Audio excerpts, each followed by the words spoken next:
Some countries seem to manage not to have mass migration because they seem to be very, very concerned about preserving their culture and their identity. And in Europe, I suppose, leading the pack over the last few years has been Hungary. I'm joined down the line by Balázs Orbán, political director for the Hungarian Prime Minister, Viktor Orbán. I'm just looking at some of these numbers. I mean, there were only 30 accepted asylum applications in Hungary in 2024. And on legal migration, you've got the numbers incredibly low. How have you managed it when nobody else in Europe can?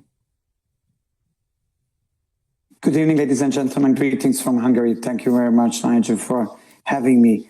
I think there is a quite simple rule. You have to be able to protect your own borders.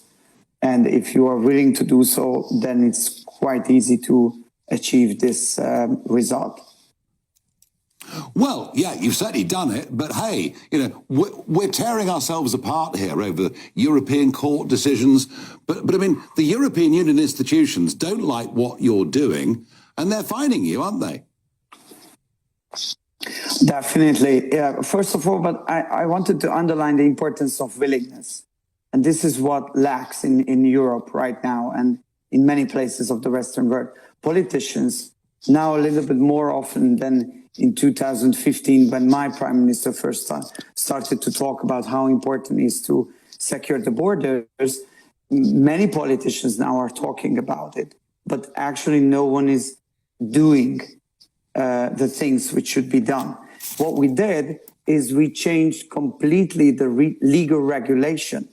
So the previous liberal type of regulation based on international law, based on EU law, is like catalyzing the influx of the people. So we had to reverse it, regain control, and tell the people that don't try to make it illegally, because if you do so, you lose your right to get an asylum status.